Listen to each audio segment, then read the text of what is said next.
Assalamualaikum warahmatullahi wabarakatuh. Alhamdulillahilladzi arsala rasulahu bil huda wa dinil haqq liyuzhirahu 'ala dini kullihi walau karihal kafirun.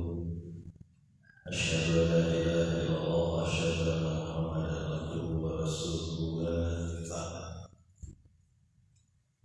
Allahumma shalli wa sallim wa barik ala sayyidina Muhammadin wa ala alihi wa sahbihi ajma'in. Ayyuhan nas ittaqullaha haqqa tuqatih wa la tamutunna illa wa antum muslimun. Sadaqallahu sadaqa rasulul karim. Alhamdulillahirabbil alamin. Jamaah mutaqwa astagfirullah. Masih bersama kita lanjutkan kembali masih surat Al-Ghafir. Kita sudah sampaikan bagaimana Allah menyebutkan sebab orang-orang yang mendapatkan azab siksa di neraka, yaitu ketika mereka disuruhkan untuk menyembah Allah saja, menyembah Allah yang esa mereka ingkar, sementara ketika ada seruan untuk menyekutukan Allah mereka beriman. Maka hari itu, hari pembalasan itu seluruh hanya dari Allah yang Maha Tinggi dan Maha Agung. Allah juga mengingatkan bahwa sudah disampaikan ayat-ayat Allah, baik berupa turunnya rizki dari langit, berupa air, berupa sinar, dan juga berupa syariat dari Allah, yaitu Al-Quran dan kitab-kitab sebelumnya yang seluruhnya sama, yaitu mengajak untuk menyembah Allah saja. Dan tidaklah bermanfaat apa yang disampaikan oleh Allah ini kecuali orang-orang yang kembali kepada Allah, yang bertobat. Mari kita lanjut di ayat ke-14 surat Al-Ghafir, ayatnya yang ke-14. Bismillahirrahmanirrahim. Fad'ullaha mukhlishina lahu-d-din walau karihal kafirun. Maka sembahlah engkau Allah, atau serulah engkau Allah dengan memurnikan ketaatan, ikhlas, sehingga din hanya milik Allah, walaupun orang-orang kafir membencinya. Sekarang arahan kepada orang mukmin, supaya apa? Supaya hanya menyembah Allah saja, ikhlas, mukhlishina lahu-d-din, memurnikan ketaatan hanya pada Allah saja. Dan orang yang memurnikan ketaatan hanya pada Allah saja itu dibenci oleh orang kafir, orang ingkar, walaupun sudah berusaha untuk berbuat baik, mengadakan perdamaian misalnya dengan orang-orang kafir, orang-orang yang ingkar itu, mereka tetap tidak rela.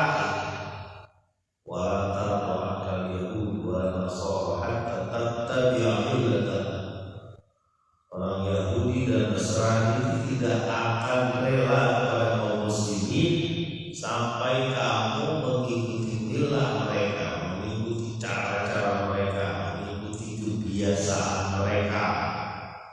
Tidak bakal rela.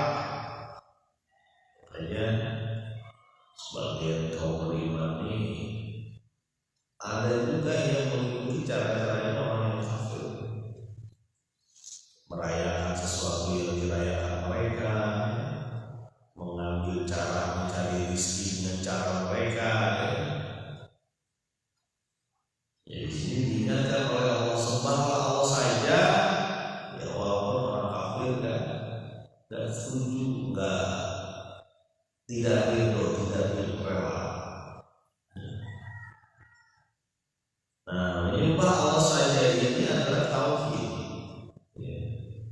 sesuatu yang berdiri, hal yang maujud, yang wujud di dunia ini berdiri dengan itu, dengan la ilaha illallah, tiada ilah selain Allah.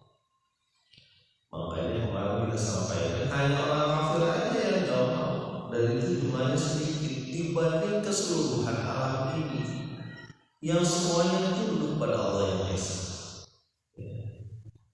Cuma orang-orang kafir aja itu yang mau. Makanya kalau mungkin sudah jalan terus saja, Anda beribadah tanpa terganggu oleh sikap dari orang kafir. Sama kalau di mungkin hari ini misalnya kita beribadah jalan saja terus, walaupun ada yang mencemooh, yang nyinyir, kemudian menghina, membuat orang-orang yang menyeru kepada Allah, mengajak kepada kebaikan jadi lemah, jangan melatih walatahzan, janganlah engkau lemah, janganlah engkau sedih, sesungguhnya engkau lebih tinggi. Ya, karena ketika orang sudah menyembah Allah saja itu terhubung ya dengan pemilik alam ini, Rabbul Alamin. Kalau sudah terhubung dengan pemilik alam ini, semuanya mendukung dia, walaupun kesannya dia sedang kesulitan, tapi semuanya mendukung dia. Itulah yang terjadi pada Nabi SAW ketika ya bersembunyi ya, di Gua Thur, menghindari pembunuhan dari kaum Quraisy. Semuanya mendukung dia. Ya. Ada laba-laba di situ ya, ada burung yang bertelur di situ. Sampai orang kafir Quraisy menyatakan nggak mungkin ada orang masuk ke dalam gua ini ya, merobek rumah laba-laba, nggak mungkin, pasti merobek rumah laba-laba gitu.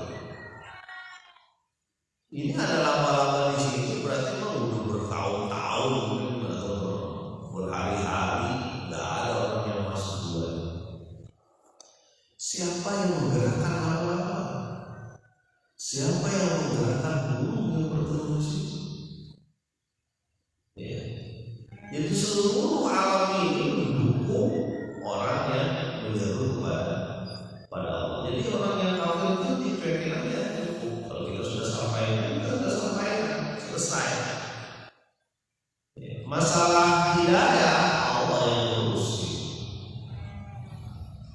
Walaupun sudah berbusa-busa itu burung Nabi Nuh, ya, mungkin berkali-kali datang ke rumah orang supaya ingat kepada Allah, berkali-kali mungkin.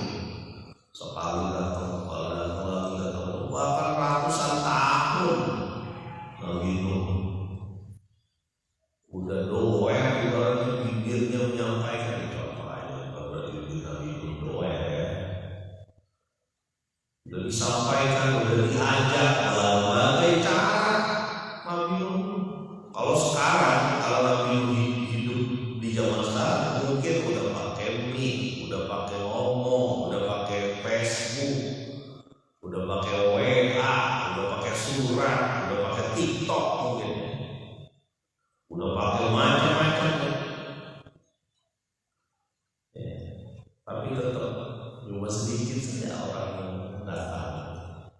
Yang naik itu naik kapal yang lebih mungkin cuma ada yang menyatakan 27 sampai 80 orang. Kapal 900 tahun.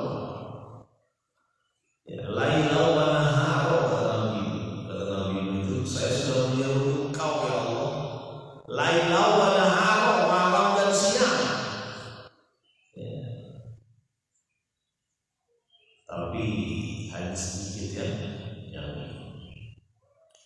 kembali ke ayat ini, kita diperintahkan untuk menyembah Allah saja dengan memberikan ketaatan kepada, menghilangkan sekutu-sekutu lain.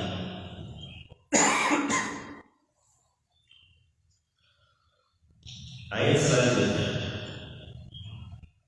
ayat yang ke-15 surat Ghafir. Rafi'ud darajat dzul 'arsy yulqir ruha min amrihi 'ala man yasha'u min 'ibadihi liyunzira yawmat talaq. Yang mempunyai derajat yang tinggi, yang mempunyai arsy, yang mengutus ruh atau Jibril dengan perintahnya kepada siapa yang dia kehendaki dari hambanya, supaya memperingati adanya hari pertemuan ini.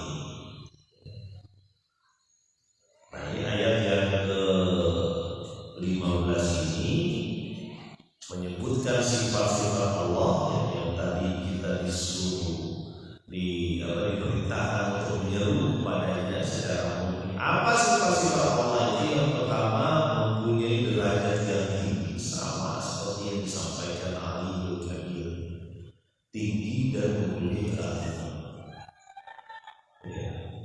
Pada saat itu tidak ada lagi orang yang mengaku lebih tinggi dari Tuhan, dari Allah. Rafi'ud darajat dzul 'arsy, yang mempunyai arsy, kekuasaan Allah yang ada di arsy. Kemarin kita sudah sampaikan, kita tidak tahu betul arsy seperti apa. Tapi yang namanya kerajaan Allah itu, kalau kita pikirkan, satu bumi itu udah nggak sanggup kita pikirin ya. Nggak usah satu bumi, satu negara, negeri itu kita sudah nggak sanggup gimana. Ya, betapa banyak yang harus dipikirkan untuk mengelola satu negara. Ini bumi, belum lagi. Yulqir ruha min amrihi 'ala man yasha'u min 'ibadihi, yang mengutus ruh, yaitu Jibril ya, dengan perintah. Apa perintahnya? Ini syarat bahwa wahyu itu perintah. Ya, wahyu dari Allah itu perintah. Satu sumber dari Allah. Jadi Jibril diutus untuk menyampaikan perintahnya, menyampaikan wahyu ya. Ala man yasha'u min 'ibadihi, terserah dia, siapapun yang dia kehendaki dari hambanya. Kenapa ada pada Muhammad SAW sebagai nabi terakhir, pertama nabi ini? Ada sebab-sebabnya. Terserah Allah memberikan kekuasaan, memberikan tugas kepada siapapun, termasuk pada nabi. Kalau dalam Al-Quran disebutkan 25 nabi, di hadis ada yang menyebutkan juga beberapa, lebih dari 25 ya. Seperti yang disebutkan salah satu gurunya Nabi Musa, Nabi Khidir ya. Kita menyebutnya Khidir, karena ada salah satu riwayat yang terkenal namanya Khidir, tapi tidak peduli juga kita namanya siapapun, tidak setiap orang soleh, bahkan mengajari Nabi Musa.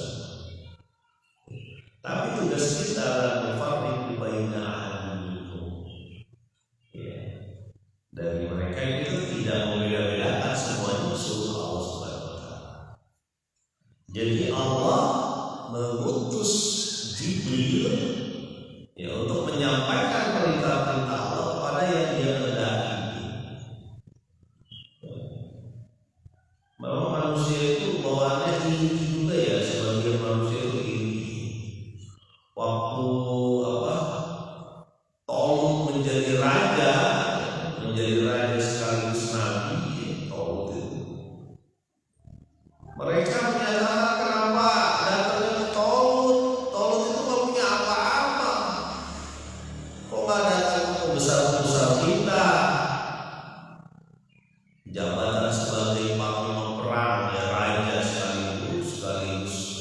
kepada Allah itu kenapa Taurus? Oh kita sama kayak Muhammad. Kenapa Muhammad sih? Muhammad kan gak ada apa-apanya. Kenapa nggak kami? Ya, sama yang terjadi pada kaum Yahudi Nasrani. Kenapa Muhammad? Mestinya kenabian itu ke kita, ke kalangan Bani Israel, anak-anak cucunya Yakub. Kenapa jadi anak cucunya Ismail, bukan anak cucunya Ishak? Manusia begitu. Ya. Sama seperti terkuatnya dulu terkuat kemusyrikan siapa? Iblis ini. Anak Muhammad, saya lebih baik dari Adam.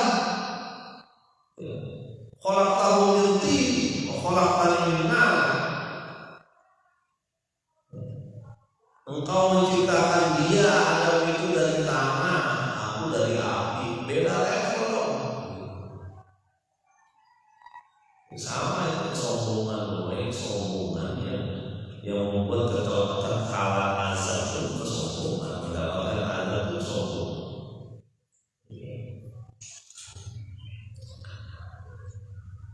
Nah, ujung ayat dari ayat ke-15 ini liyunzir yaumat talaq, supaya yang diutus oleh Allah Subhanahu wa taala itu memperingati manusia terhadap hari pertemuan ini sekarang.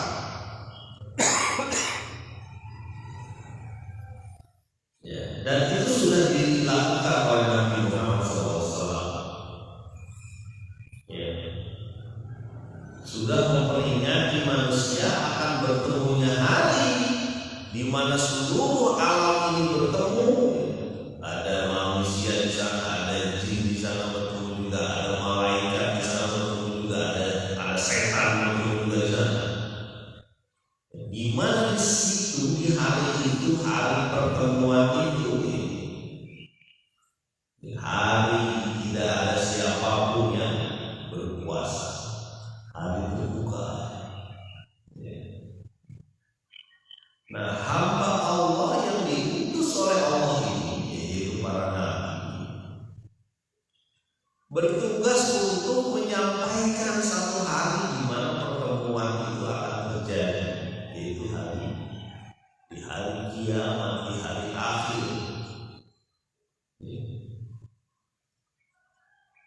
Ditambah dengan tugas-tugas lain membimbing manusia selain hari ini kan yang membuat hari pertemuan ini yang membuat keimanan orang punya rem. Oh iya kalau saya mengambil hak orang lain nanti saya ditanya di akhirat, Anda mengambil hak orang lain, Anda tahukah itu perbuatan haram, tidak boleh dilakukan. Lalu kenapa Anda lakukan juga? Untuk memberi makan anak-anak, untuk memberi keluarga. Mau gak sebenarnya Anda itu atau keluarga ini tahu gak bahwa itu adalah barang yang haram? Ditanya terus. Jadi keyakinan pada akhirat, pada hari pembalasan, pada hari pertemuan itu yang membuat manusia punya rem. Itulah yang menjadi manusia tidak membunuh anaknya, walaupun segitu bandelnya misalnya,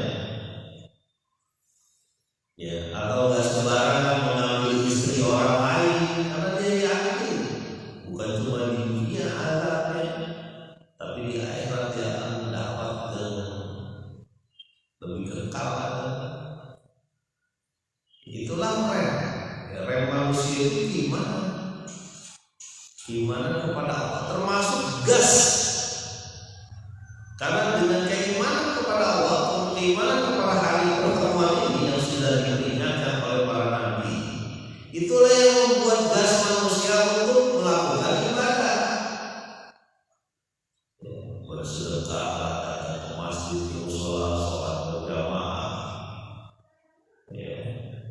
kemudian berbakti kepada orang tua, menghormati yang tua, menyayangi yang kecil, berakhlak baik dengan keluarganya, dengan istri, dengan anaknya, dengan suaminya, berakhlak baik dengan tetangganya, orang-orang di dekat dia, berakhlak baik dengan teman bisnisnya, baik bosnya, anak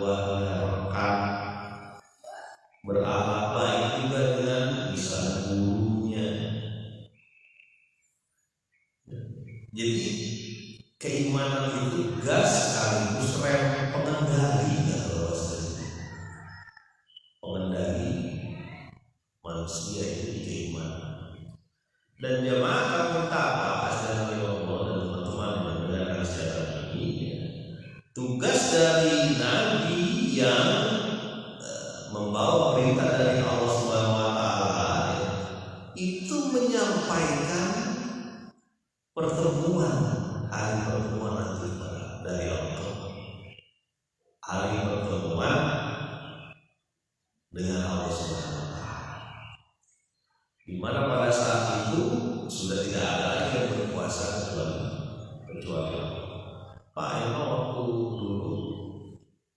di dunia Allah tidak berpuasa, bukan tidak berpuasa, tidak terlihat oleh orang-orang yang ingkar, seolah-olah dia tidak melihat ada Allah yang mengawasi dia, ada Allah yang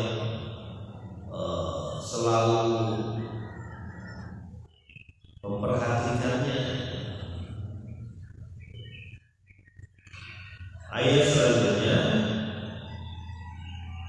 ayat ke-16. Yaumahum barizun la yafa'u ghayruhum syai' liman yaqulul yaum lillahi al-wahidil qahhar. Saat dimana dia keluar, tidak ada yang tersembunyi bagi Allah apapun terhadap mereka. Liman yaqulul yaum, hari ini siapa yang berkuasa? Lillahi wahidil qahhar, hanya Allah yang maha satu dan maha mengalahkan. Yaumahum barizun, hari di mana dia keluar dari kubur mereka, di mana kita semua nanti berdiri di hadapan Allah dengan khusyuk, dengan tunduk, semuanya takut. Yang tadinya begitu sombong, begitu tirani, begitu diktator, begitu yakin bahwa harta dan kekuasaannya bakal mengekalkan dia, pada saat itu tertunduk, malu, tertunduk, sedih, tertunduk. Yaumahum barizun, ketika mereka semua keluar, bahkan tanpa penutup apapun, karena Nabi telanjang, semuanya terbuka, tidak ada apapun, termasuk menutup hayawan pun tidak ada. La yaqra'u ghayruhum syai', tidak ada yang tersembunyi bagi Allah. Pada saat itu semuanya terbuka. Yang tadinya begitu jumawa, seolah-olah kekuasaan dia ataupun harta dia ataupun kepopuleran dia bisa mengekalkan dia, menyelamatkan dia dari siksa, saat itu tidak ada apa-apa.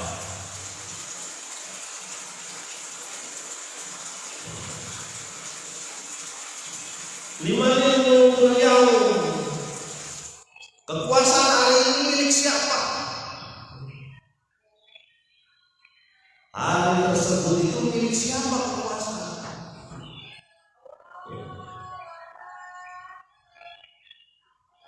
Lillahi wahidil qahhar. Pada saat itu hanya milik Allah yang maha satu dan maha mengalahkan.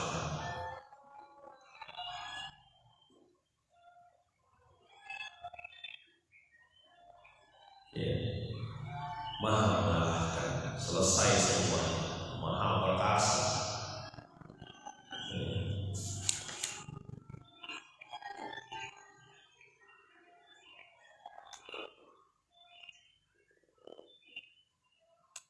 Ayat selanjutnya, ayat 17. Al-yawma tujza kullu nafsin bima kasabat la zulma al-yawm innallaha sari'ul hisab.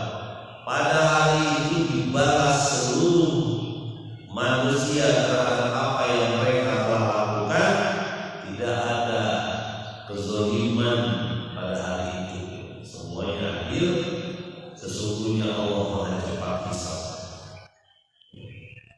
Semua yang kita lakukan dibalas oleh Allah. Tujza kullu nafsin bima kasabat. Apa yang sudah kita lakukan ini. La zulma al-yawm, tidak ada yang zalim pada saat itu. Anda dibalas sesuai dengan apa yang Anda kerjakan. Kita usianya Allah sudah 40 tahun atau 50 tahun sekarang ya. Sampai mulai dari balik itu sudah ditentukan itu ada. Coba kita pikirkan kemarin misalnya hari Ahad, hari Minggu, apa yang sudah kita lakukan itu sudah jelas. Yang ini pahala, yang ini dosa, yang ini taat, yang ini maksiat, yang ini ingkar, yang ini iman. Udah kelihatan. Jadi sebenarnya manusia bisa menghisap diri sendiri. Hari-hari manusia itu bisa kelihatan hisapnya dari manusia sendiri.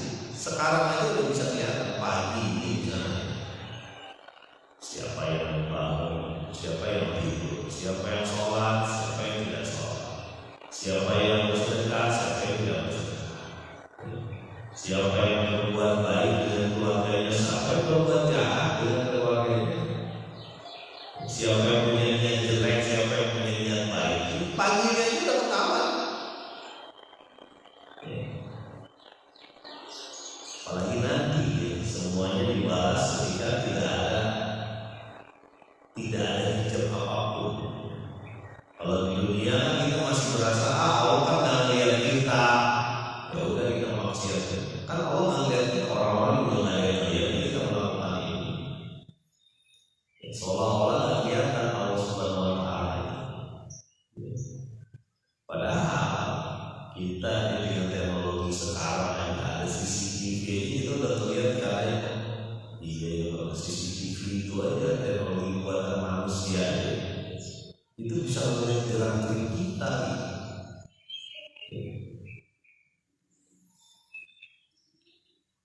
Innallaha sami'ul hisab, sesungguhnya Allah Maha cepat hisab perhitungannya ya, sesuai dengan apa yang sudah kita lakukan. Mudah-mudahan sedikit demi sedikit Allah mengukur keimanan kita, menyazidkan, menambahkan keimanan kita, bukan mengurangi. Mudah-mudahan bermanfaat. Subhanallah wa bihamdihi, asyhadu an la ilaha illa anta, astaghfiruka wa atubu ilaik. Assalamualaikum warahmatullahi wabarakatuh.